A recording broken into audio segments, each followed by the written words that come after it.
falamma nasu ma zukiru bih. Allah sebut, ada di kalangan kamu ni orang yang kalau kita sebut pada dia buat tauti je, tak nak dengar je perintah Allah. Dia buat lupa je perintah Allah. Tak semayang, tak puasa, tak tutup aurat.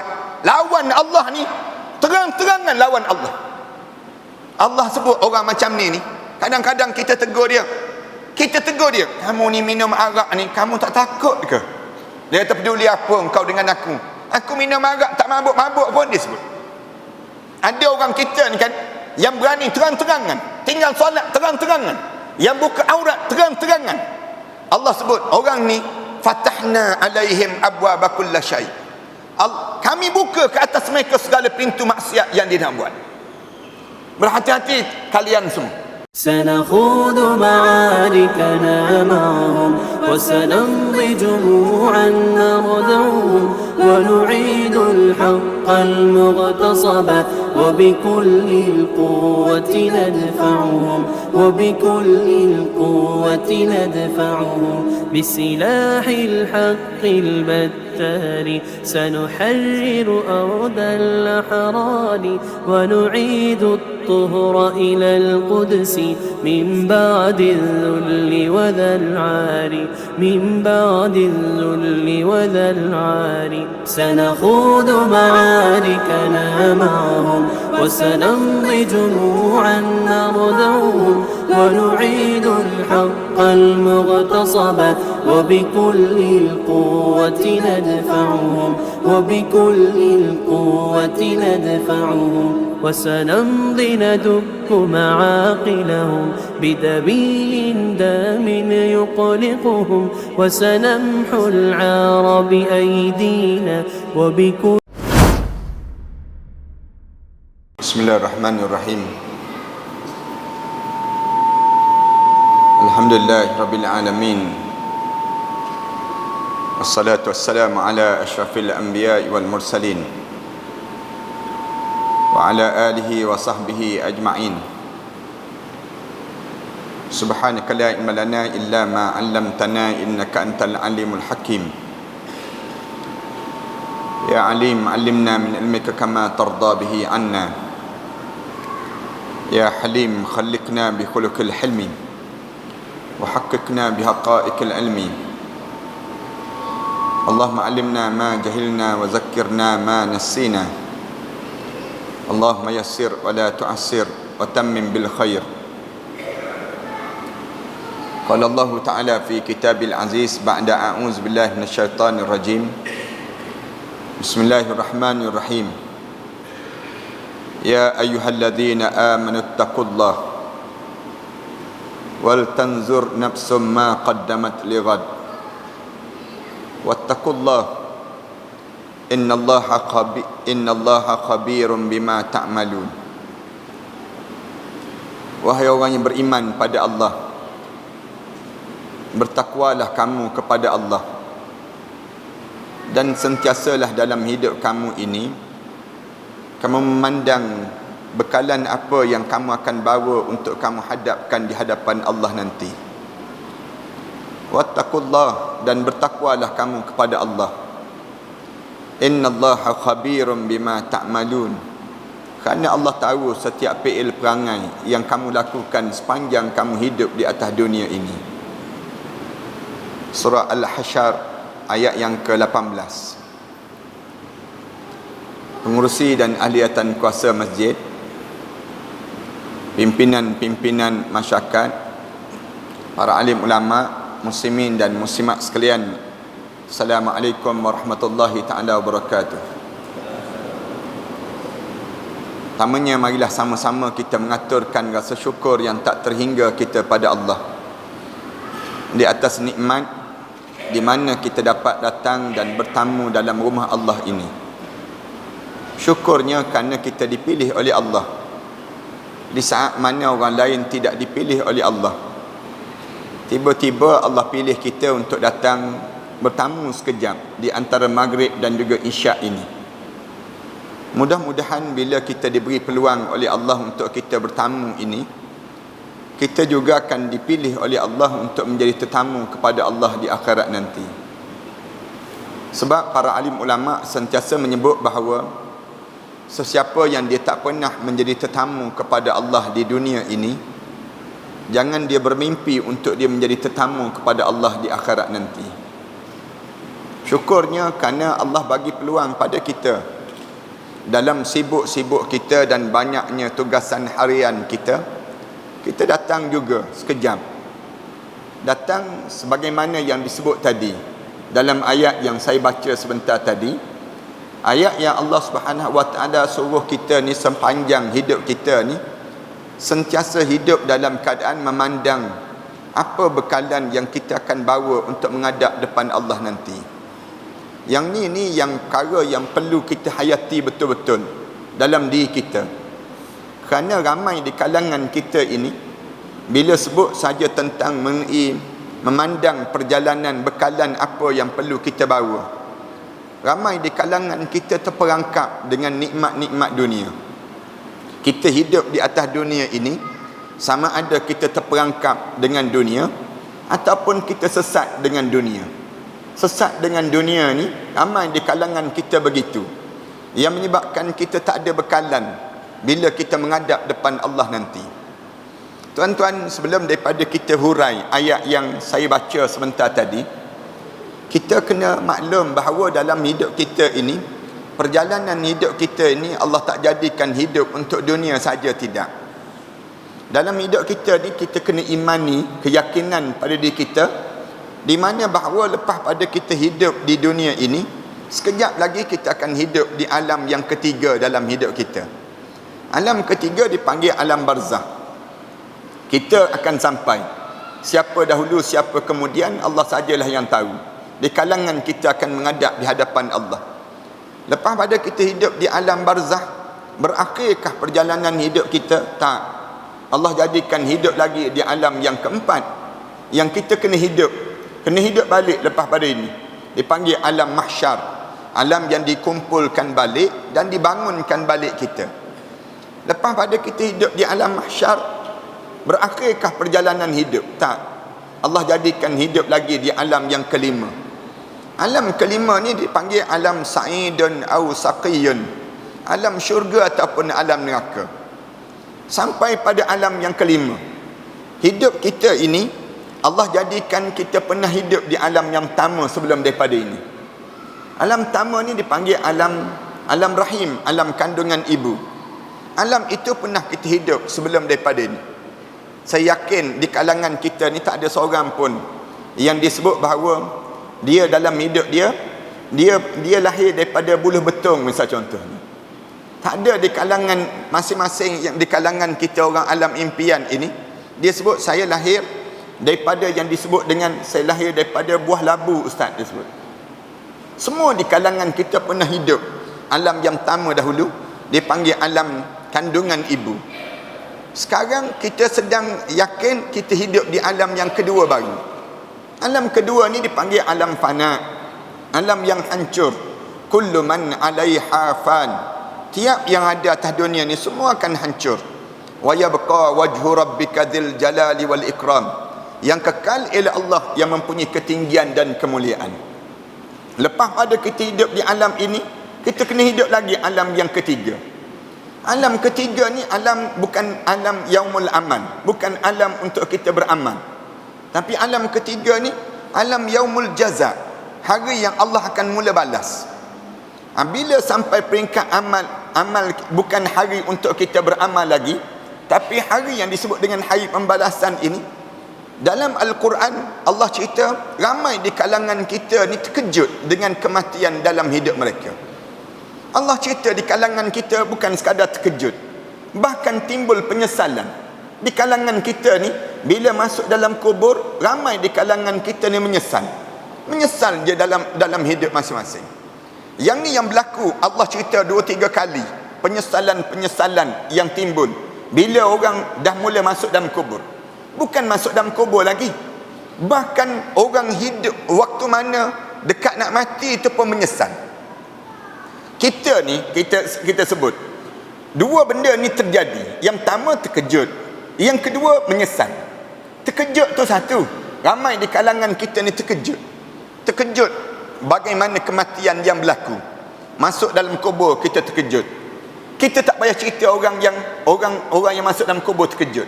Kita yang hidup ni pun kita rasa terkejut dengan kematian sahabat-sahabat kita. Sahabat-sahabat kita kan ramai di kalangan kita ni yang bila dia menghadap depan Allah, kita diberitahu mati sahabat kita ni. Mati, kita sebut demikian. Kenapa mati? Kita tanya. Kenapa mati? Kerana orang kita ni tak ada perasaan untuk bersiap untuk kematian itu. Dalam hidup kita ni, kita hidup dalam keadaan yang kita terlampau leka dengan kehidupan dunia. Kita tak ada persiapan. Bila diberitahu saja orang ni mati, kita terkejut. Mati? Kenapa dia boleh mati? Kita tanya. Kenapa dia mati? Dia umur kan muda lagi, baru 30 tahun mati. Kita terkejut. Dia penyakit ke? Tak, dia tak ada penyakit. Habis tu macam mana dia mati? Dia mati bila bangun daripada tidur, kejut-kejut, dia tak bangun dah. Dia tak bangun dah. Kita pun rasa terkejut. Allah, mati. Dia tak makan ubat ke? Kita tanya. Makan, dia ada vitamin dia makan. Dia tak jogging ke tiap-tiap pagi? Kita tanya. Jogging, tiap-tiap pagi jogging. Habis tu macam mana boleh mati? Kita ni terkejut. Orang yang seusia kita, muda daripada kita, tiba-tiba boleh mati. Tuan-tuan, kita ni terkejut. Orang yang mati tu lagi terkejut. Orang yang masuk dalam kubur tu lagi terkejut. Allah, mati aku disebut. Mati aku. Kejutan dalam hidup. Mati ni umur 70 tahun pun terkejut. Umur 90 tahun pun terkejut kematian. Itu satu kejut. Yang terkejut tu tak apa lagi. Yang masalah yang timbulnya ialah menyesal. Yang kedua ni timbul penyesalan. 99% orang yang meninggal dunia ni menyesal. Orang, kalau kita boleh bercakap dengan orang dalam kubur section 21 tu, kebanyakan orang dalam kubur section 21 akan kata apa dia? Untung kalian, kerana kalian masih lagi hidup. Kami ni dalam kubur ni, kami rasa penuh dengan penyesalan dalam hidup kami. Kenapa penyesal? Allah cerita 2-3 kali menyesal dalam hidup ini. Tuan-tuan baca dalam Al-Quran, Allah cerita tentang mengenai penyesalan. Kali yang pertama kita mula menyesal bila? Bila berdiri malaikat maut, berdiri di hadapan muka kita, mula timbul penyesalan. Malaikat maut berdiri depan muka kita, mula kita nampak malaikat maut dah berdiri. Lalu di saat tersebut malaikat maut sebut, wahai anak Adam, aku cari setitik air untuk kamu telan, sudah tidak ada. Aku cari sepantah perkataan yang keluar daripada mulut kamu, sudah tidak ada. Aku cari selangkah untuk kamu melangkah, sudah tidak ada. Wahai roh, sila keluar daripada jasad ini. Sebut keluar tu, mulut masing-masing ni akan sebut. Allah sebut. Tiap-tiap di kalangan kita ni akan sebut pada malaikat, laula akhartani ila ajalin qarib. Malaikat, boleh tak tangguh sekejap? Jangan bagi mati lagi. Laula akhartani ila ajalin qarib. Dalam hidup, jangan bagi mati lagi malaikat. Nak buat apa dia? Fa asaddaqa wa akun minas salihin. Aku nak bersedekah di jalan Allah dan aku nak menjadi hamba Allah yang saleh. Aku nak jadi hamba Allah yang saleh. Biarlah sempat pergi masjid kejap malaikat disebut. Biarlah aku mati di saat mana keluarga aku mengelilingi aku. Wahai malaikat, wahai malaikat, dia minta dengan malaikat. Allah jawab pada orang ni. Bagi tahu malaikat, orang yang nak mati ni, walan yuakhirallahu nafsan iza jaa ajaluha wallahu khabirum bima ta'malun. Allah tak tangguh dah bila sampai ajal di kalangan kalian, kerana Allah tahu fi'il perangai apa yang kamu akan ulang bila sampai saat yang sedemikian rupa. Lalu kita mati. Bila kita mati ni, bila kita menghadap mati ni bila? Sekejap je.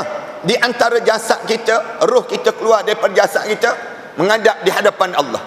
Bila menghadap di hadapan Allah, kemudian Allah sebut, tentukan dia dalam syurga Illiyin, ataupun tentukan dia dalam neraka Sijjin. Na'udzubillah min dzalik. Bila sebut tentukan tu, roh kita mula turun balik, berada di hujung kepala masing-masing. Diri di hujung kepala kita. Kita nampak siapa yang datang nak mandikan jenazah kita. Kita nampak siapa yang datang nak siapkan tu badan kita. Bila orang buka butang baju kita ni, kita mula sebut pada malaikat, wahai malaikat, kita sebut pada orang yang buka butang baju kita, perlahan-lahan, sakit mati tadi belum habis lagi, kita sebut. Kita sebut demikian. Masing-masing kita boleh rasa saat mana orang tekan ari-ari kita. Kita boleh rasa saat mana orang mula mandikan jenazah kita. Kita nampak berapa ramai jumlah yang sembahyangkan jenazah kita. Kita boleh rasa saat mana diusung jenazah kita. Bila kita diusung jenazah kita ini, kemudian kita boleh rasa saat mana orang mula bawa jenazah kita sampai ke liang lahat. Bila sampai ke liang lahat, kita boleh nampak berdiri dua orang malaikat Munkar dan Nakir, warna hitam kebiru-biruan di hujung kaki kita, mula berdiri untuk sesi soal jawab, untuk kita memulakan perjalanan hidup di alam yang ketiga yang disebut dengan alam barzakh. Bila kita turun saja dalam liang lahat saja, bila masuk saja dalam liang lahat, kita bau tanah depan muka kita. Kita dengar cacing-cacing mula bercakap di bawah telinga kita. Tanah di bawah telinga kita mula sebut, wahai anak Adam, sekejap lagi kamu akan lihat apa yang kau akan lakukan pada kalian sekejap lagi. Kita mula hidup di alam yang ketiga. Waktu mana hidup di alam ini, masing-masing sebut, kali yang kedua mula menyesal. Tengok saja, mula orang mula tutup liang lahat kita. Bila orang tutup liang lahat kita ni, kita mula sebut pada malaikat, Rabbirji'un. Malaikat boleh bagi tahu tak pada Allah, bagi peluang hidup balik malaikat, nak hidup kembali. Hatta iza jaa ahadahumul maut qala rabbirji'un. Bila masuk dalam kubur tu, sebut pada malaikat, malaikat bagi peluang malaikat, aku nak hidup balik malaikat. Bagi tahu pada Allah, aku nak hidup kembali malaikat. Rabbirji'un, wahai Tuhanku, bagi peluang untuk aku hidup kembali. Inilah kalimah yang disebut oleh orang dalam kubur itu. Orang dalam kubur tu, di kubur section 21 tu, masing-masing sebut Rabbirji'un, Tuhanku, bagi peluang untuk aku hidup kembali, wahai Tuhanku. Malaikat kata apa dia? Allah jawab pada malaikat, malaikat, kamu tolong sebut pada orang dalam kubur ni, bagi tahu pada dia, kalla, sekali-kali tak akan berlaku. Jangan kamu harap kamu hidup balik. Kalla, innaha kalimatun huwa qailuha. Mulut kamu yang bercakap, mulut lapas kamu je kamu nak sebut nak hidup, nak hidup. Tapi kalla innaha kalimatun huwa qailuha wa min waraihim barzakhun ila yaumi yub'atsun. Sedangkan di belakang kamu saat barzakh yang kamu kena lalui sampailah kamu dibangkitkan balik di hadapan Allah Subhanahu wa taala nanti. Hidup ke tak hidup? Hidup. Allah, bila Allah cerita dalam hidup ni, kamu jangan fikir hidup ni untuk dunia saja, jangan. Jangan hidup ni kita fikir biar duit banyak, kita fikir biar pangkat besar, kita fikir dalam hidup kita biar pengaruh yang ramai. Jangan kamu fikir yang ni je. Hidup ini banyak sangat perangkap hidup. Perangkap, orang terperangkap. Lalu Allah sebut, wal tanzur nafsum ma qaddamat lighad. Kamu pandang benda apa yang kamu kena bawa besok. Besok-besok tu bila? Dalam kubur. Ulama sebut, kali yang kedua kamu akan menyesal. Bila masuk dalam kubur kamu menyesal. Allahu akbar. Tuan-tuan, tak ada faedah langsung kita kalau kita hidup harta banyak, duit banyak, pangkat besar, kemudian pengaruh ramai, masuk kubur, masuk neraka terus. Tak ada faedah langsung. Tak ada faedah langsung, tuan-tuan. Tuan-tuan ingat ke bila tuan-tuan boleh hidup damai, tenang, seronok atas dunia, bila masuk dalam kubur, tuan-tuan ingat ke tuan-tuan akan selesai ke? Saya akan selesai? Tak. Ramai mana orang yang masuk dalam kubur, dia sebut pada Allah, balik mula ya Allah, nak hidup ya Allah, nak hidup. Kenapa nak hidup? Allah cerita dalam Quran, bila masuk dalam kubur ni, berbeza-beza di kalangan kita. Kerana tak bersiap. Ramai di kalangan kita ni hidup dalam keadaan hanyut je. Hidup kita ni, kita tak ada pun persiapan. Lepas tu Rasulullah sallallahu alaihi wasallam sebut, Rasulullah nak suruh kita ni bersiap. Rasulullah cerita terus, orang cerdik di kalangan kamu siapa? Orang cerdik di kalangan kamu ni bukan orang yang rumah besar, tak. Orang cerdik di kalangan kamu bukan orang yang memiliki kereta mewah, tidak. Orang yang cerdik di kalangan kamu ni bukan orang yang memiliki pangkat keturunan dan hebat dalam hidup dia, tidak. Rasulullah sebut terus, orang yang cerdik di kalangan kami bukan orang yang memiliki rupa paras yang cantik. Orang cerdik di kalangan kami, Rasulullah sebut terus, man dana nafsah wa amila lima ba'dal maut. Al-kayyis man dana nafsah. Orang yang paling cerdik di kalangan kami bukan orang yang PhD banyak, bukan orang memiliki profesor, memiliki doktor, memiliki pangkat datuk, datin dan sebagainya. Tak. Allah tak jadikan yang ni kemuliaan dalam hidup. Kemuliaan dalam hidup kamu bila? Orang yang hidup dia memiliki persiapan untuk saat dia menghadap di hadapan Allah nanti. Yang ni mandanan amsah. Orang yang hidup dia menyiapkan diri dia untuk dia masuk dalam kubur nanti. Masuk dalam kubur ni untuk apa dia? Kubur dia menjadi syurga.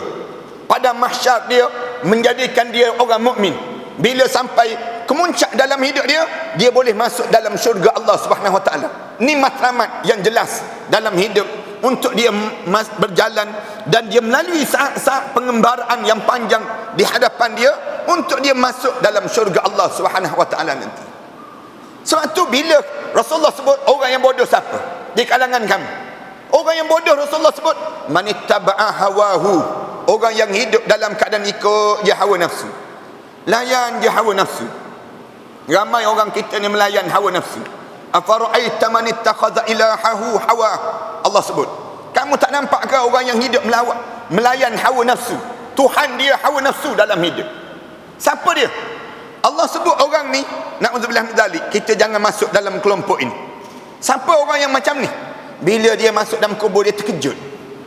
Masuk dalam kubur ni orang yang disebut zalim pada diri sendiri. Orang yang buat khianat pada diri sendiri. Siapa yang buat khianat pada diri sendiri? Tuan-tuan, kalau kita tanya, ada ke orang yang hidup buat khianat? Ada, ramai. Buat khianat pada diri sendiri. Ramai di kalangan kita yang buat khianat pada diri sendiri.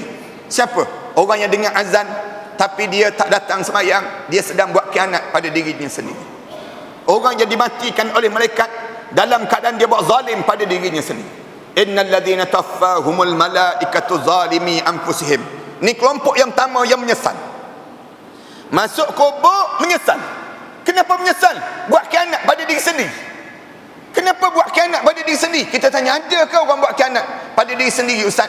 Oh, ramai sangat. Orang yang jenis buat zalim pada diri sendiri. Dia tak buat khianat pada orang, tapi dia buat khianat pada diri sendiri. Kan biasa kan kita dengar ibu-ibu yang berbangga terhadap anak dia. Dia sebut, Ustaz, anak saya mencuri tak, menipu tak, zina tak, sembahyang pun tak, puasa pun tak. Yang hidup sebut tak, dia panggil. Dia tak buat khianat pada orang. Memang dia tak buat khianat pada orang, tapi dia sedang buat khianat pada diri sendiri. Siapa yang buat khianat pada diri sendiri? Mati dalam keadaan tak ada orang alim yang ditumpang ilmu. Masuk dalam kubur, malaikat tanya, kamu belajar tafsir dengan siapa? Kamu hidup atas dunia dahulu, kamu belajar hadis dengan siapa? Nama guru kamu nama apa? Yang kamu tumpang ilmu dengan siapa? Oh, dia tak boleh jawab. Tak boleh jawab. Oh, tak sempat malaikat.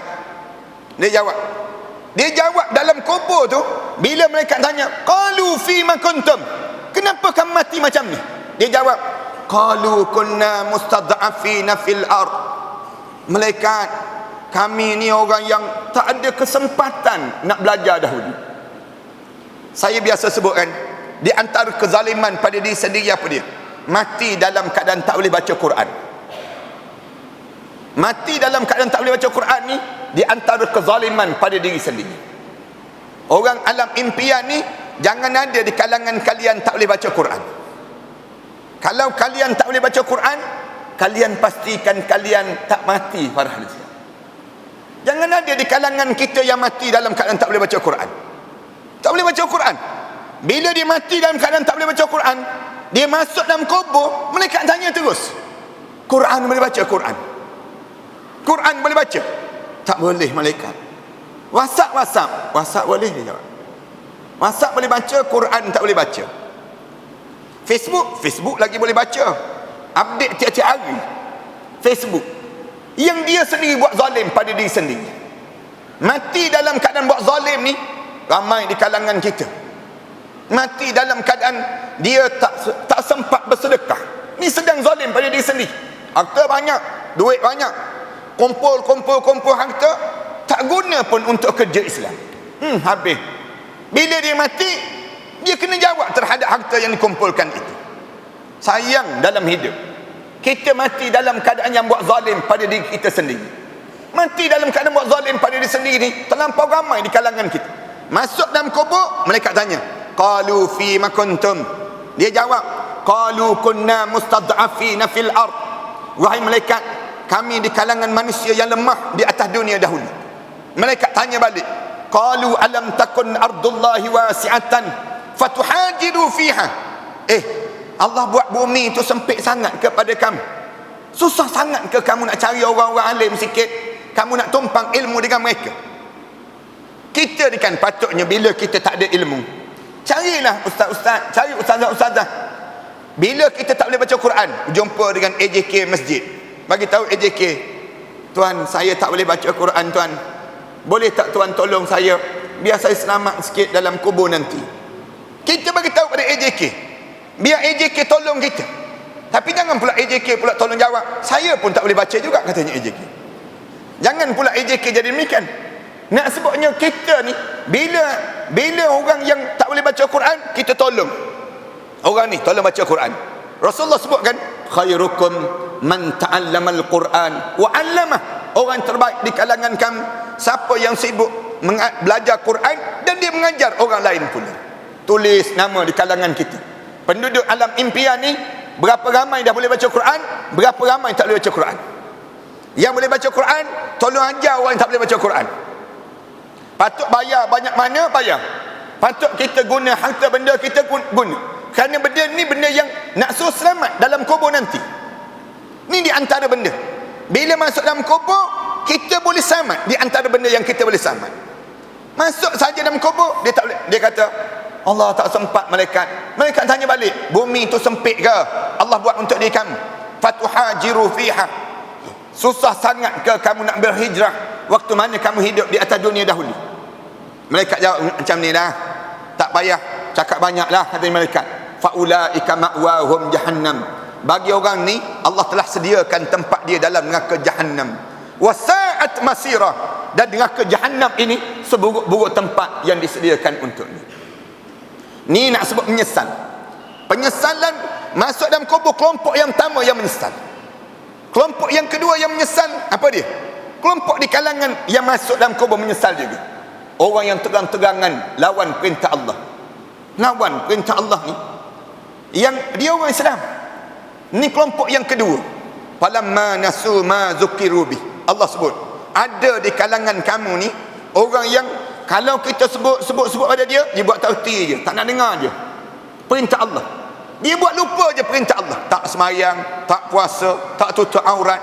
Lawan Allah ni, terang-terangan lawan Allah. Allah sebut orang macam ni, kadang-kadang kita tegur dia. Kamu ni minum arak ni, kamu tak takut ke? Dia kata, peduli apa engkau dengan aku? Aku minum arak tak mabuk-mabuk pun, dia sebut.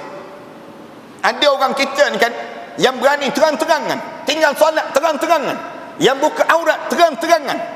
Allah sebut orang ni, fatahna alaihim abwaaba kulli syai.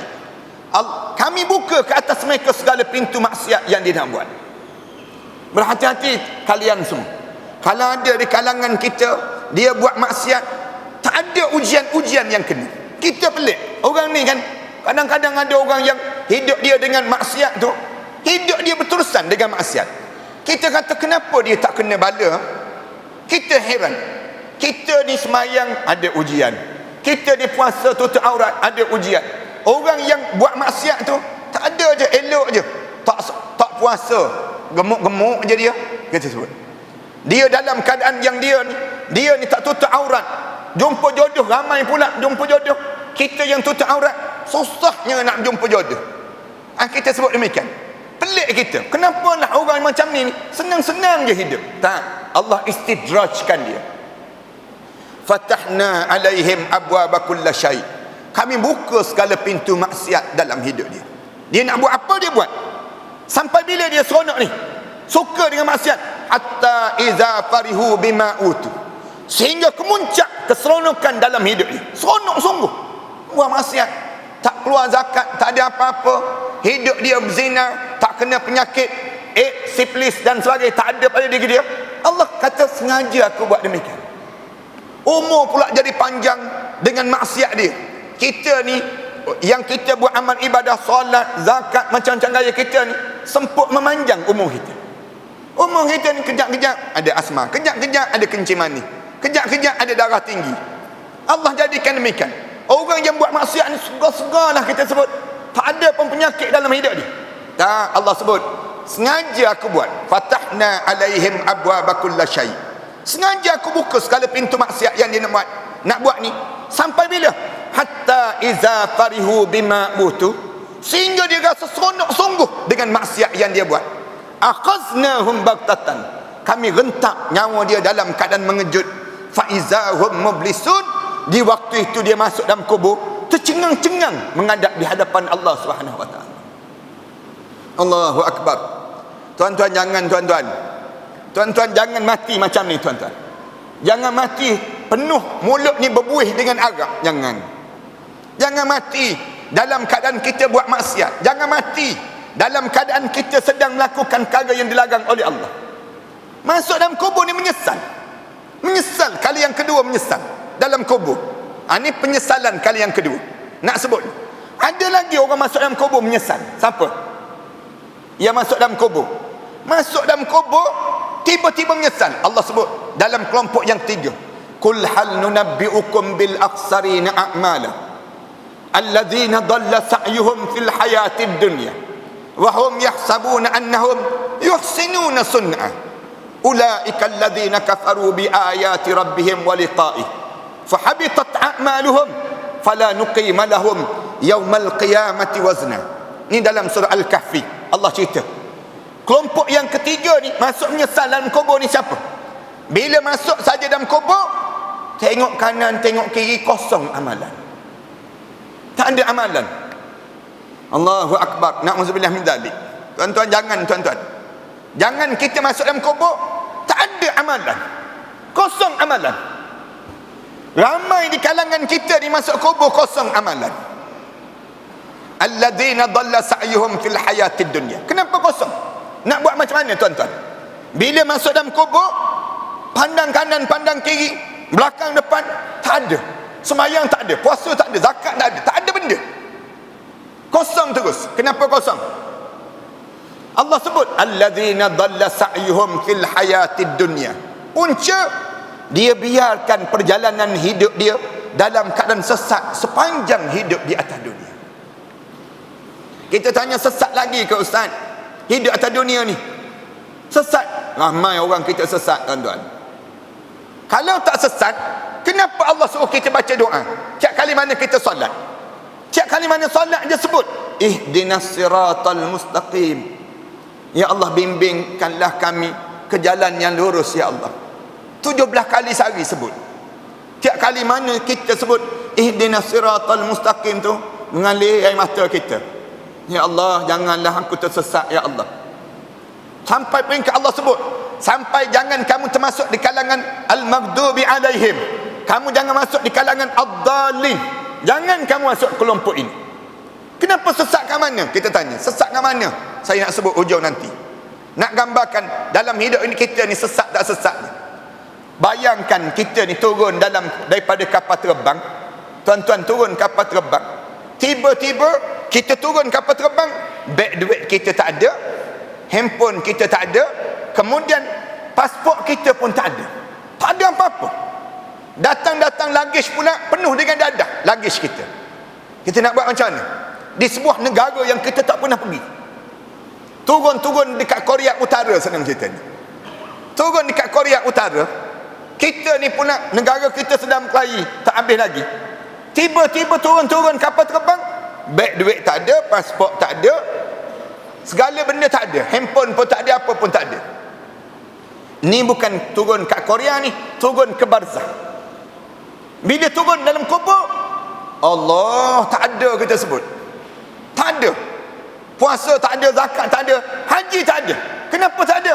Allah sebut alladzina dhalla sa'yuhum fil hayatid dunya. Waktu mana kamu hidup tu, kamu biarkan diri kamu sesat sepanjang hidup di atas dunia. Wa hum yahsabuna annahum, mereka sangka di kalangan amalan yang mereka buat tu yuhsinuna sun'a, elok sangat amalan yang mereka buat.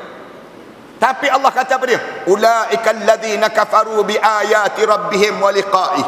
Orang ni punca dia sesat kerana dia tak percaya pada ayat-ayat Allah. Yang kedua, dia tak percaya yang dia ni akan berjumpa di depan Allah. Tak yakin dalam hidup dia. Fahabitat a'maluhum, hancur lebur amalan-amalan dia. Fala nuqima lahum yaumal qiyamati wazna. Allah tak ambil kira langsung amalan dia bila nak ditimbang amalan untuk dihadapkan di hadapan Allah. Ini penyesalan yang kedua. Jangan kita masuk kelompok ini. Penyesalan ketiga kita dalam hidup ni, penyesalan bila?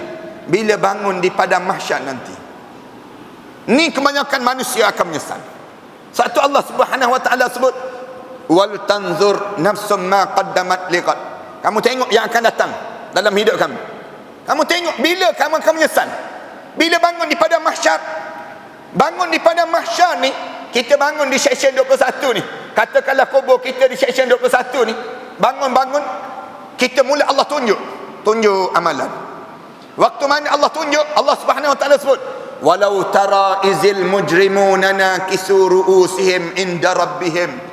Ketika mana Allah mula memperlihatkan setiap amalan-amalan yang dilakukan oleh penjenayah-penjenayah, orang yang buat benda dosa, waktu mana dia hidup di atas dunia, dia nampak dengan mata kepala dia sendiri pada mahsyar Allah. Bila nampak saja, nakisu ru'usihim, tunduk kepala masing-masing. Masing-masing tunduk, Allah, aku. Dalam keadaan timbul penyesalan tu, nakisu ru'usihim inda rabbihim, di sisi Allah. Nak sebutnya, kepala dia tu habis dah perasaan, tak ada benda dah. Rasulullah kata, malu tak malu ni, muka kita ni, manusia segan tak segan dengan Allah, bila bangun ni pada mahsyar dengan dosa yang banyak yang dibawa tu, sehingga kan muka dia sama dengan telapak kaki, sama tunduk.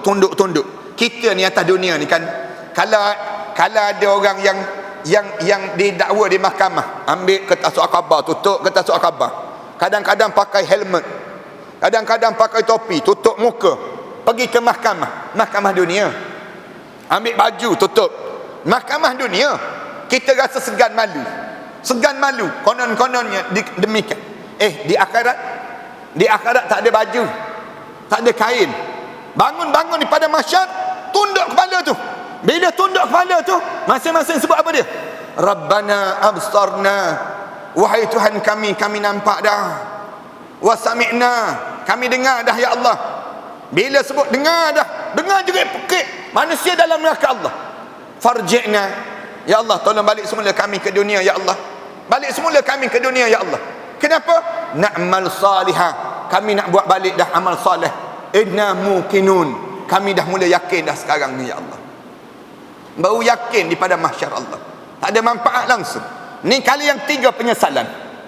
Kali yang keempat menyesal bila dihumban ke dalam neraka Allah. Bila dihumban ke dalam neraka Allah, campak nak jatuh dalam neraka Allah tu beribu-ribu tahun, dalam keadaan jatuh dalam asap yang bau busuk lagi, dicampak. Iza ulqu fiha sami'u laha syahiqan wa hiya tafur. Bila dicampak dalam neraka tu, bunyi api neraka tu marah, bunyi rak.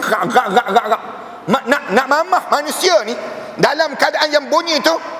Neraka tu pula syahiqan wa hiya tafur, takadu tamayyazu minal ghais. Neraka tu menggelegak tu sampai peringkat macam nak pecah neraka tersebut. Nak pecah neraka, nak bakar seorang je, nak bakar ni, ya nak bakar ni. Waktu mana nak pecah neraka tu, takadu tamayyazu minal ghais, kullama ulqiya fiha faujun sa'alahum. Datang malaikat tanya dia, sa'alahum khazanatuha alam ya'tikum nazir. Penjaga neraka tu tanya, atas dunia dahulu tak ada orang yang mengajar ke? Tak ada orang buat kuliah ke? Tak ada orang, kamu tak pernah dengar khutbah-khutbah ke? Kamu tak pernah ke dengar benda-benda cerita tentang pada mahsyar Allah? Alam ya'tikum nazir. Dia jawab apa dia? qalu bala, ada disebut, ada malaikat. Fakazzabna, tapi kami tak percaya, menyesal. Waktu tu baru timbul penyesalan. Kali yang keempat, kali yang kelima, menyesal kali yang kelima dalam Al-Quran Karim sebut, bila dah berada dalam neraka. Dah dalam neraka tu kali yang kelima menyesal. Ni manusia ni, kebanyakan manusia demikian. Bila dalam neraka dia sebut, ya Allah, yauma taqallabu wujuhuhum finnar, ketika mana Allah balik bolakkan muka manusia dalam neraka ni, yauma taqallabu wujuhum finnar, yaquluna ya laitana ata'na Allah wa ata'na ar-rasul. Alangkah bagusnya kami kalau sekiranya kami di atas dunia dahulu, kami ikut je benda yang diajar oleh Allah dan juga Rasul dahulu. Lalu dia kata, Rabbana, wahai Tuhan kami. Orang dalam neraka ni sebut, ya Allah, kamu tahu tak sebab apa kami masuk neraka ni? Dia tanya Allah, Rabbana inna ata'na sadatana, kami masuk neraka ni punca kami ikut pemimpin-pemimpin kami, ketua-ketua kami. Ata'na sadatana wa kubara'ana, dan pembesar-pembesar di kalangan kami. Fa'adalluna sabila, sayangnya pembesar-pembesar kami dan pemimpin kami itu menyesatkan hidup kami. Ini di antara benda yang menyesatkan hidup. Lalu dia kata apa dia? Rabbana atihim dhi'faini minal azab, ya Allah, tolong gandakan 2 kali ganda azab pada pemimpin-pemimpin kami tersebut. Wal anhum, laknatlah mereka laknan kabira, sebesar-besar laknat, ya Allah, sediakan untuk mereka, ya Allah. Tapi dia sebut ni dia dalam neraka dah. Dia pun dalam neraka dah. Nak gambarkan penyesalan yang tak ada manfaat. Kenapa jadi demikian? Kerana kita tak buat persiapan di dunia ini. Bersiap untuk apa, tuan-tuan? Tuan-tuan akan tanya pada saya, Ustaz, nak bersiap apa dalam hidup Ustaz? Nak suruh kita menghadap depan Allah. Saya nak suruh ada 2-3 benda yang kena bersiap. Yang pertama, persiapkan diri kita ni mengukuhkan keyakinan dalam kehidupan kita. Mengukuhkan keyakinan terhadap Islam. Yang ni benda yang pertama. Dalam hidup ni sentiasa mengukuhkan keyakinan. Yakin yang kita ni akan menghadap depan Allah. Biar timbul, dia ada tanda-tanda orang yakin. Tanda yakin bila? Sembahyang kita jadi khusyuk. Ni orang yang yakin. Bila kita baca Quran, mula kita boleh menitis air mata. Ni tanda kita yakin. Bila kita yakin, kita rasa lazat dalam ibadah. Rasa lazat. Lagi kita berusia, lagi kita rasa nikmat dalam beribadah. Ini tanda keyakinan. Yakin dengan Islam. Kita tanya, tak yakin ke orang kita dengan Islam, Ustaz? Ramai orang kita tak yakin pun, tuan-tuan. Kita tak yakin dengan Islam kan? Yang terbaru, cuba tengok dalam kes yang terbaru, bila Mahkamah Rayuan memutuskan supaya bahawa anak angkat boleh dibankan pada ayah angkat. Itu di antara simbol ketidakyakinan terhadap Islam. Bila ditanya, mahkamah buat penjelasan, kenapa? Kesian pada anak yang kecil ini, yang membesar ini, psikologi dia mesti dijaga. Kita mesti tipu dia supaya dia bagi tahu pada dia yang kita ni ayah angkat ni ayah yang sebenar, bukan ayah angkat saja. Ini teknik yang dilakukan oleh Mahkamah Rayuan itu. Yang ni yang diputuskan. Tak yakin orang kita dengan Islam. Kat mana kita tak yakin dengan Islam? Dalam ekonomi, orang kita tak yakin dengan ekonomi Islam. Dalam hidup kita kan, mana orang kita yakin dengan ekonomi Islam? Bila orang kita tanya, orang kita contoh yang mudah, pergi ke bank tanya pakcik nak buat loan ni cara Islamik ke cara konvensional? Dia tanya balik, mana yang untung? Dia tanya, mana yang untung? Padahal jelas-jelas cara Islam tu untung. Tapi dia tanya lagi, bila dia jelas, kalau begitu saya tolaklah cara Islam, saya ambil cara konvensional. Habis dia tak yakin dengan Islam. Tuan-tuan, kalau tak yakin dengan Islam ni, terganggu kat mana? Dekat nak mati. Dekat nak mati, tak boleh mengucap. Tak boleh mengucap. Di kalangan sahabat-sahabat, saya baca dalam kitab, saya diajar oleh guru saya, dia cerita tentang mengenai bagaimana ada seorang hamba Allah yang dia dekat nak meninggal dunia, dia nazak, tiba-tiba diajar pada dia untuk mengucap. Dia tak boleh mengucap. Bila tak boleh mengucap, tanya pada dia, kenapa kamu tak boleh mengucap? Mengucap ni kan mudah kan, sebut asyhadu an la ilaha illallah wa asyhadu anna muhammadar rasulullah, tapi tak boleh nak mengucap. Dekat nak meninggal dunia tu tak boleh mengucap. Dia jawab, punca dia kata, aku pernah duduk dengan satu kelompok yang hina Sayyidina Abu Bakar dan hina Sayyidina Umar, yang menyebabkan aku tak boleh mengucap sekarang. Hina para sahabat dia, tak boleh mengucap. Bila kita dekat nak meninggal dunia, syaitan ni datang ganggu kita ni, ganggu ya, goncangkan keyakinan lah. Goncangkan keyakinan. Datang sebelah kanan kita ni, menyamar menjadi arwah ayah kita. Rasulullah sebut ni, hadis Barra' bin Azib, hadis yang panjang, yang cerita Rasulullah kata, syaitan datang menyamar menjadi arwah ayah kita. Dia akan sebut, wahai anakku, jangan mati dalam Islam ya, mati dalam Yahudi. Abah dahulu mati dalam Yahudi. Kalau kamu nak suruh selamat, kamu mati dalam Yahudi. Saat tu saat genting. Kita dekat nak meninggal dunia ni, kita ni teragak-agak mati ke tak mati. Syaitan kata tak mati, tak mati. Syaitan ni pujuk.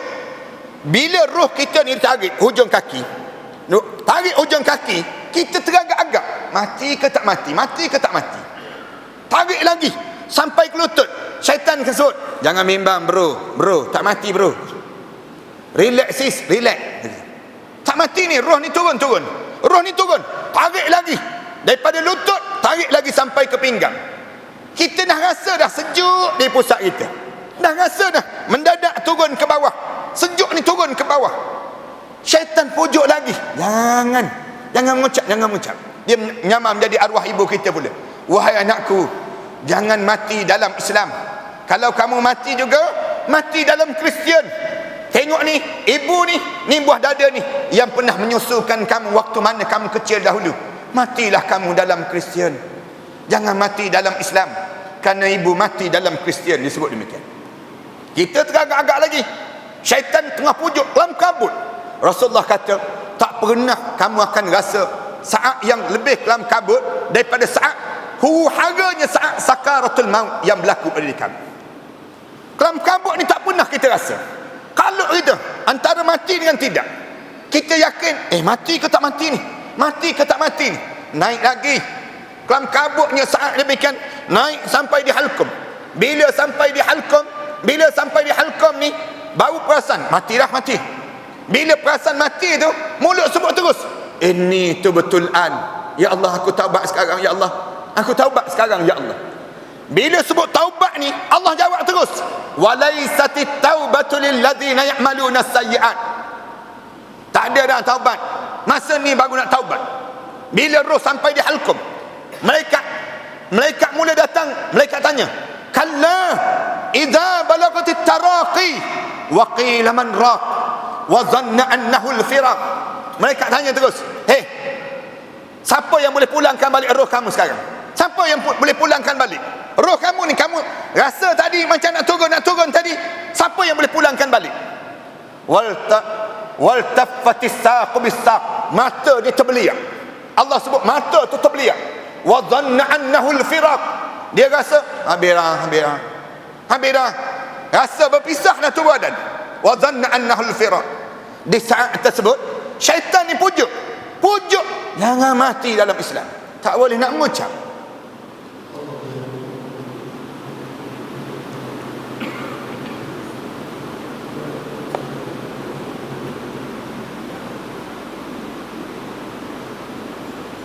Allahu Akbar, Allahu Akbar,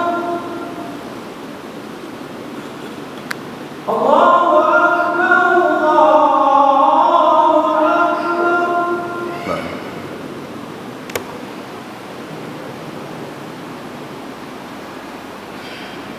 Asyhadu an la ilaha illallah.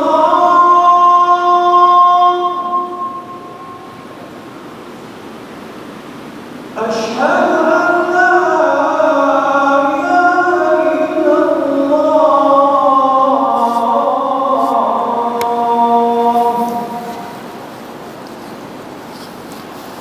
Asyhadu anna Muhammadar Rasulullah.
Sambung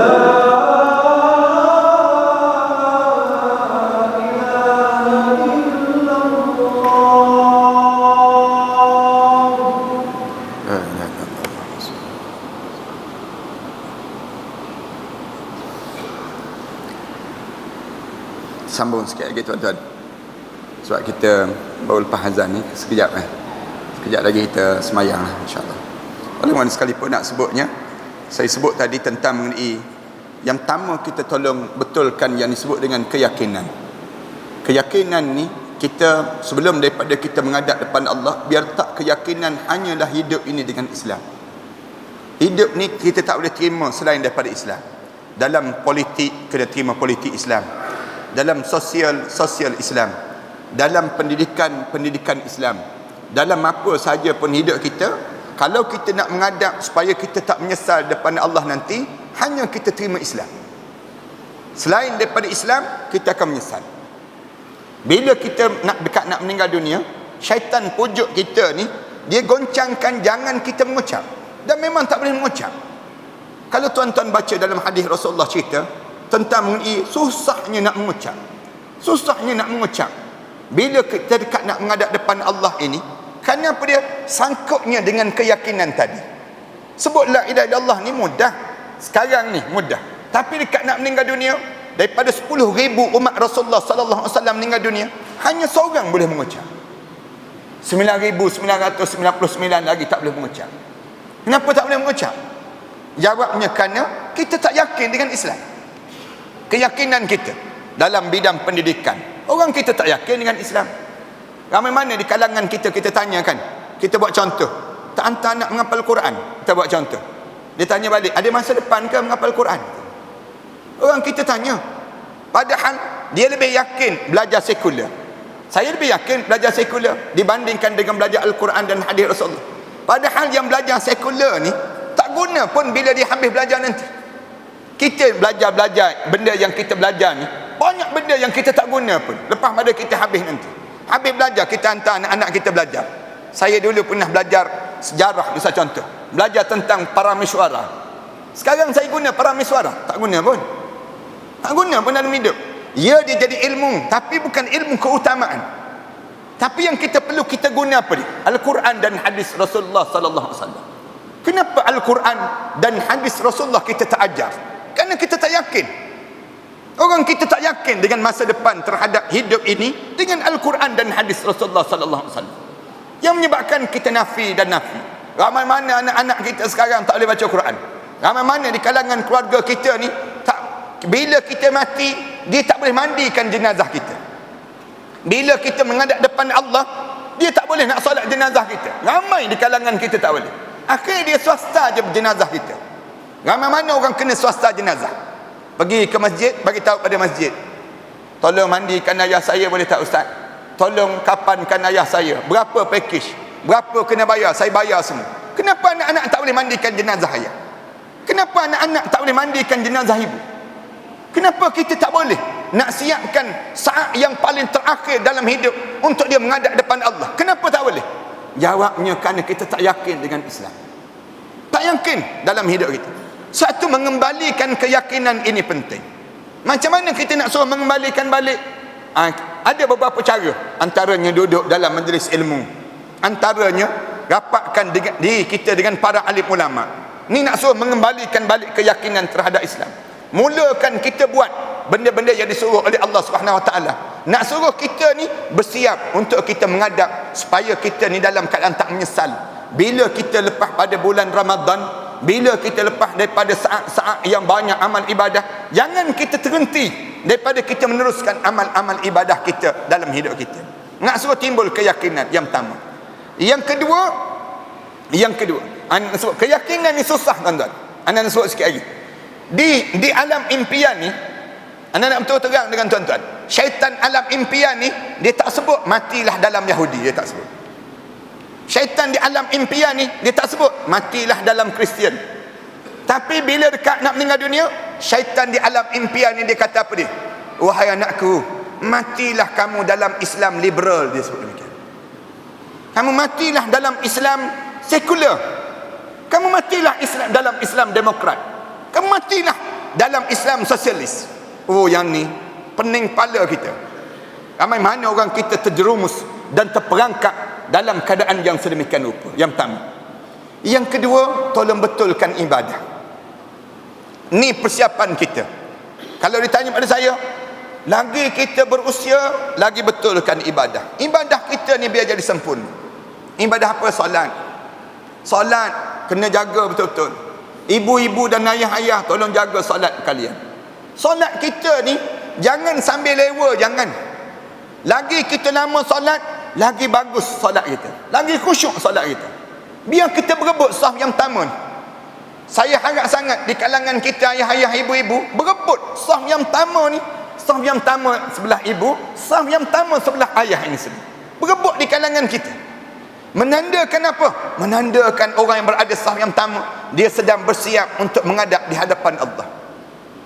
Bila kita semakin kita berada saf yang pertama, semakin kita yakin, maknanya kita nak jadi yang terbaik dalam hidup.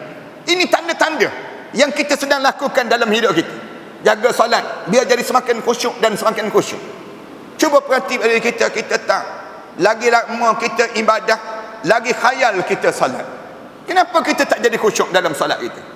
Semayang ni, bila kita semayang, Allahu Akbar, mula Allahu Akbar tu, masuk Tesco keluar Tesco, masuk Giant keluar Giant. Kenapa kita raung jam-jam? Solat kita ni entah apa-apa solat kita. Kenapa kita tak rasa nikmat dalam solat? Jawabnya di kalangan kita, bila kita ni semakin berusia, semakin menyintai dunia. Kita semakin membesarkan dunia. Bila kita membesarkan dunia dalam dada kita, lagilah susah kita untuk kita nak pergi ke akhirat Allah. Belajarlah untuk meninggalkan sedikit demi sedikit dunia ini. Datang majlis ilmu, duduk. Siapa yang berusia 40 tahun ke atas, jangan tertinggal majlis ilmu. Datang majlis ilmu, duduk je dalam majlis ilmu. Orang yang berusia 60 tahun ke atas, duduk baca Quran. Dalam hidup dia, duduk baca Quran. Baca Quran ni, sampai Al-Quran ni menjadi irtijalan, menjadikan lidah dia tu rasa nikmat dengan baca Quran. Hidup kita ni, siapa yang usia 60 tahun ke atas, jadikan diri dia boleh khatam Quran 3 hari sekali Quran. Ni nak suruh kita jadi demikian. Umur kita 60 tahun, kita tak ada dah benda yang lain. Jangan kita habiskan masa kita depan Facebook. Jangan habiskan masa kita depan WhatsApp. Jangan banyakkan masa kita ni kita terbuang begitu. Kerana apa dia? Kerana bila kita hidup dengan suasana itu, menyebabkan diri kita ni terperangkap dengan dunia. Terperangkap dengan dunia ni bahaya. Mati dalam keadaan perangkap. Macam kita tengok yang diperangkap ramai mana orang yang masuk dalam jerat-jerat, masuk dalam jerat. Sang kancil, cuba tengok beruk yang kera yang diperangkap oleh orang Afrika tu kan. Dia perangkap macam mana? Dia perangkap dengan kacang je, letak dalam tanah. Kemudian kera tu hulurkan tangan dia, pegang pada tanah, pada kacang tersebut. Dia tak lepas yang disebut dengan kacang ni. Kemudian tanah tersebut tak besar sangat, tak boleh lepas perangkap gelungan ini. Dia pegang, dia tak lepas. Bila dia tak lepas, orang datang tangkap dia. Tangkap beruk kera begitu saja. Demikianlah dengan orang yang terperangkap dengan dunia. Terperangkap dengan dunia, tak lepas. Pegang dengan dunia. Bila pegang dunia, sampai peringkat tahu-tahu ajal, mati. Allahu Akbar, kesian kita tengok. Tuan-tuan jangan nampak bila orang meninggal dunia terbaring tu tak ada apa-apa di sebalik terbaring tadi. Bila kita hantar ke kuburan, di kubur seksyen 21 tu kosong je, ataupun ada batu nisan saja, dalam tu penuh dengan kegemparan dan ketakutan. Jangan kita nampak bahawa bila kita hantar jenazah ni macam kita hantar orang musafir.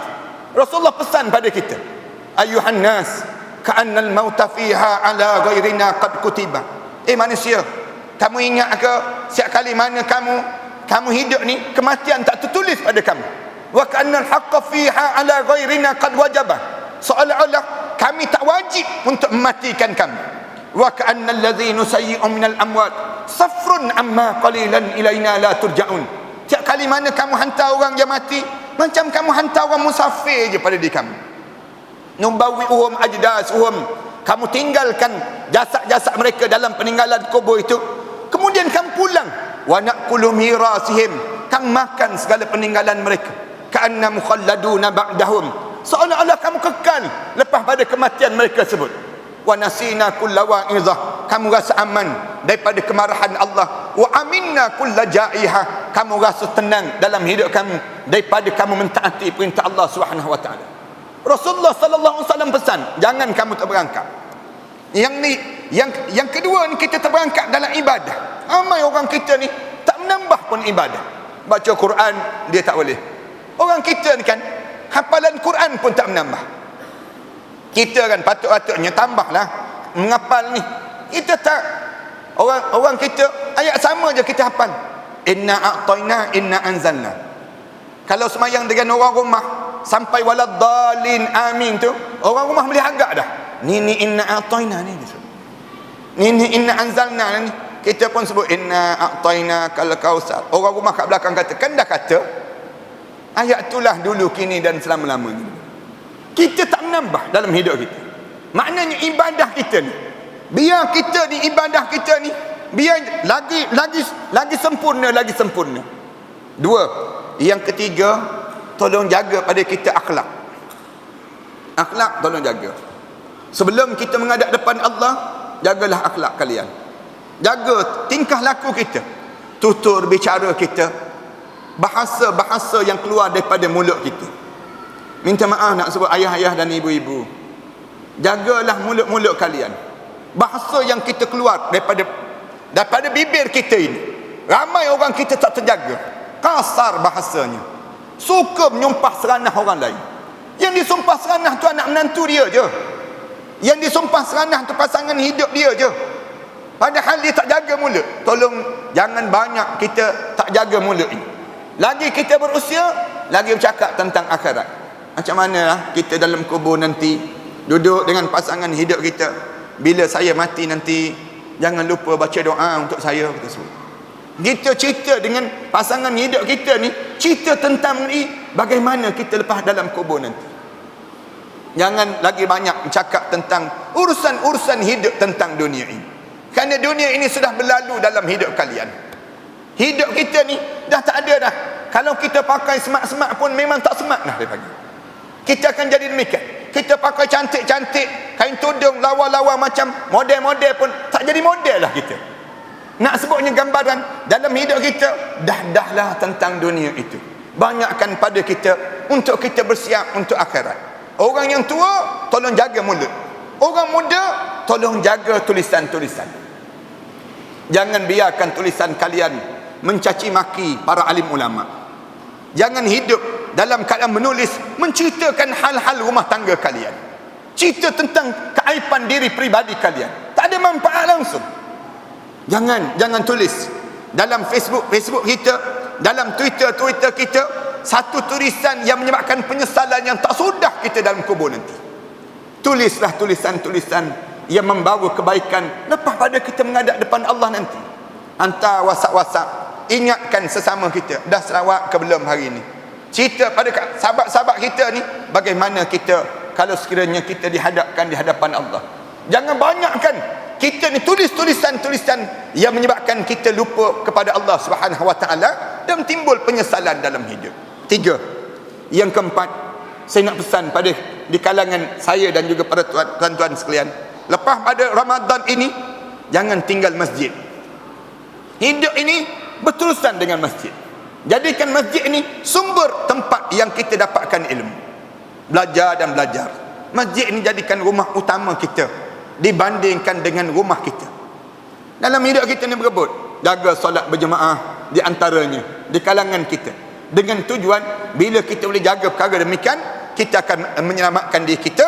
Dan yang kelima, dalam hidup ini jangan tinggal daripada berterusan berdoa dan berdoa meminta kepada Allah agar syurga itu kita pemiliknya. Yang ni jangan berhenti, mintalah dengan Allah. Duduk angkat tangan, bagi tahu kepada Allah, ya Allah, dosa aku ni banyak ya Allah, tapi aku nak syurga kamu ya Allah. Bismillahirrahmanirrahim. Alhamdulillahirabbil alamin. Wassalatu wassalamu ala rasul amin wa ala alihi wa sahbihi ajmain. Allahumma ighfir dhunubana wa liwalidina warhamhuma kama rabbayana shaghira wal jami'il muslimin wal muslimat wal mu'minina wal mu'minat al ahya'i minhum wal amwat. Allahumma taqabbal minna salatana wa du'aana wa qiyamana wa ruku'ana wa sujudana wa tammim taqsirana ya Allah, innaka antat tawwabur rahim. Ya Allah, ya Tuhan kami, ampunkanlah dosa besar kami dan dosa kecil kami ya Allah. Dosa yang sengaja dan dosa yang tidak sengaja kami lakukan ya Allah. Ya Allah, kurniakanlah kekuatan dalam kehidupan kami untuk mentaati perintah kamu ya Allah. Jadikanlah kami hamba kamu yang saleh ya Allah. Jadikanlah keteguhan jiwa kami menghadapi ujian-ujian perjalanan hidup ini ya Allah. Ya Allah, ya Tuhan kami, murahkanlah rezeki kami ya Allah. Panjangkanlah umur kami dalam keredaan kamu ya Allah. Jauhkanlah kami daripada pertengkaran dan permusuhan yang tidak membawa keuntungan dalam agama ini ya Allah. Ya Allah, ya Tuhan kami pohon pada kamu ya Allah apa yang pernah dipohon oleh Nabi kami Muhammad sallallahu alaihi wasallam. Jauhkanlah kami ya Allah daripada apa yang diminta dijauhi oleh Nabi kami Muhammad sallallahu alaihi wasallam. Ya Allah, ya Tuhan kami pohon keizinan pada kamu ya Allah agar kamu mengizinkan bibir ini menyebut la ilaha illallah Muhammadur Rasulullah di akhir kehidupan kami nanti ya Allah. Tatkala mana terbujur kaku mayat kami nanti ya Allah, kamu ampunkanlah dosa-dosa kami ya Allah. Di saat mana kami mula dimandikan jenazah kami nanti ya Allah, kamu gugurkanlah dosa kami ya Allah dengan guguran air merenjis di badan kami itu ya Allah. Di saat mana kami mula dikapankan jenazah kami nanti ya Allah, kamu putihkanlah amalan kami ya Allah, lebih putih daripada kain kapan yang membalut jasad kami itu ya Allah.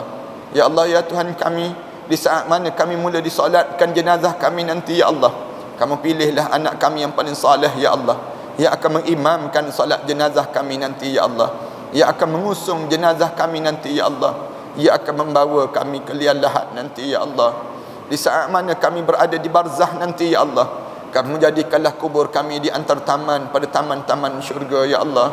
Jangan kamu jadikan kubur kami di antara kawah kepada kawah-kawah neraka ya Allah.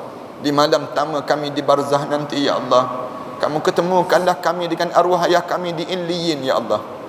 Ketemukan dengan arwah-arwah yang meninggal dunia sebelum daripada kami ini di Illiyin ya Allah. Saat-saat sebegini ya Allah, kerinduan itu datang lagi ya Allah. Rindu saat kami bersama dengan arwah ayah kami ya Allah. Rindu saat kami membesar bersama dengannya ya Allah. Rindu kami di atas dukungannya ya Allah. Rindu saat tangannya menyuap ke bibir kami ya Allah. Rindu saat arwah ayah kami memeluk kami dengan penuh kasih sayang ya Allah. Rindu ya Allah saat senda guraunya itu ya Allah. Tapi sayangnya ya Allah, di saat mana kami menadah tangan ini ya Allah, ia terbujur kaku di kuburan sana ya Allah. Jadikanlah kuburnya di antara taman-taman syurga ya Allah. Jangan kamu jadikan kuburnya di antara kawah pada kawah-kawah neraka ya Allah. Bantulah arwah ayah kami itu ya Allah. Bantulah arwah ayah kami itu ya Allah. Bantulah arwah-arwah yang meninggal dunia itu ya Allah, di kalangan kami yang kami mencintai dan menyayanginya ya Allah.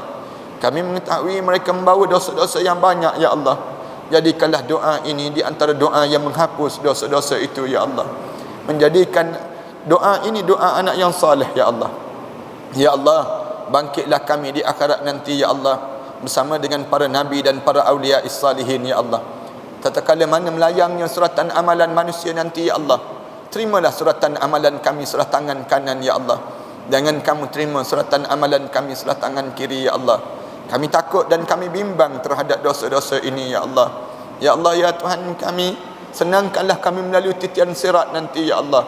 Masuklah kami ke dalam syurga Firdaus kamu ya Allah, bersama dengan para nabi, para awliya salihin ya Allah, bersama pasangan hidup kami ya Allah, anak-anak kami ya Allah, jiran tetangga kami ya Allah, dan bagi mereka yang mengaminkan doa ini ya Allah. Ya Allah, ya Tuhan kami, ampunkanlah dosa kami terhadap kedua ibu bapa kami ya Allah, khususnya dosa kami terhadap ibu kami ya Allah. Kami mengakui ya Allah, seketika dahulu kami pernah bercakap kasar di hadapan ibu kami ya Allah. Kami pernah menengking kata-kata ibu kami ya Allah. Kami pernah mengguriskan hati ibu kami ya Allah. Kami pernah memalingkan wajah kami saat mana nama kami dipanggil dan dipanggil oleh ibu kami ya Allah. Kami pernah menghempaskan pintu ya Allah di saat mana kemarahan kami ya Allah terhadap ibu kami ya Allah. Kami tidak sengaja melukakan hati ibu kami, ya Allah. Kami tidak sengaja melukakan hati ibu kami, ya Allah. Kami tidak sengaja melukakan hati ibu kami, ya Allah. Ya Allah, kami mengetahui ibu kami menyayangi kami, ya Allah. Dalam kegelapan malam itu, ya Allah, ibu kami seringkali mencium pipi kanan dan pipi kiri kami ini, ya Allah. Di saat mana kami demam, ya Allah, ibu kami turut demam sama demamnya kami, ya Allah. Di saat mana kami belajar, ya Allah, ibu kami sujud dan sujud pada kamu, ya Allah. Berdoa agar kami dilapangkan dada kami, ya Allah. Dijadikan kami hamba kamu yang berjaya, ya Allah. Ya Allah, di saat mana kami melangsungkan perkahwinan, ya Allah, ibu kami tersenyum indah, ya Allah.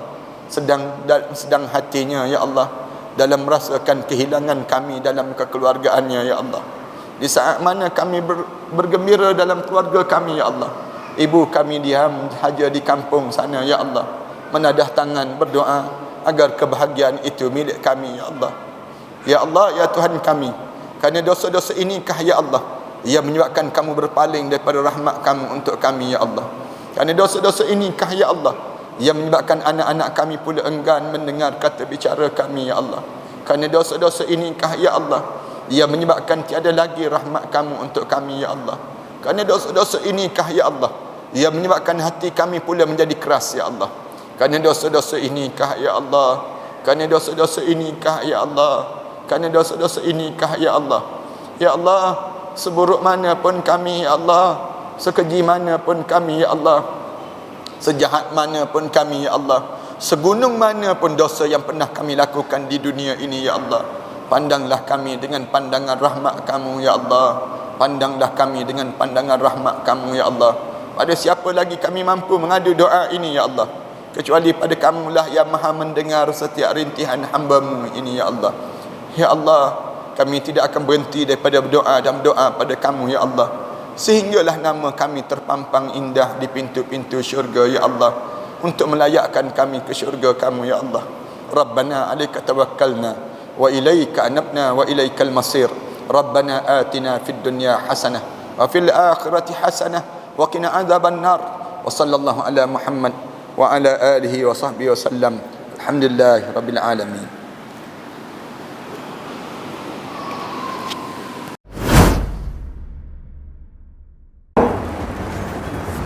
Assalamualaikum warahmatullahi taala wabarakatuh. Alhamdulillah wassalatu wassalamu ala Rasulillah wa ala alihi wa man walah wa ba'd. Sahabat-sahabat sekalian, bangunan yang saya berada ini merupakan bangunan yang kita bercadang untuk mewakafkan, dan kita beli dan kita wakafkan. Sejumlah lebih kurang 5 juta kita perlukan 3 blok terhadap kawasan ini. 3 blok ini kita telah bersedia untuk membayarnya setelah mana 3 bulan yang akan datang nanti. Saya mencari seramai lebih kurang 1000 orang para pewakaf yang berjumlah sebanyak 5,000 setiap seorang. Hubungi talian ini dan setiap nama itu kita akan letakkan di bawah nama-nama Allah. Kemudian kita akan tampalkan di dinding terhadap bangunan ini, dijadikan untuk kemudahan bagi siapa yang berniat untuk mewakafkan bangunan ini. Tuan-tuan jangan risau, selama mana ada bangunan ini, selama itulah pahala kita akan berpanjangan dan berpanjangan. Ambillah kesempatan di saat mana kita mempunyai peluang yang Allah bagi pada diri kita ini, untuk sama-sama kita menyuburkan dan mewangikan kubur-kubur arwah-arwah ayah kita, arwah ibu kita, arwah-arwah yang telah meninggal dunia. Dan tak lupa kita pun bakal arwah yang kita akan mewakafkan bangunan ini, pahala-pahala akan berpanjangan dan berterusan. Setakat ini kami telah bersedia untuk membeli daripada pemilik yang bukan Islam kepada menjadi milik orang Islam pula. Mari bersama dengan kami, mudah-mudahan Allah jadikan kebaikan kepada dalam wakaf-wakaf di kalangan kita, kepada para pewakaf yang telah mewakafkan ini. Wallahu a'lam.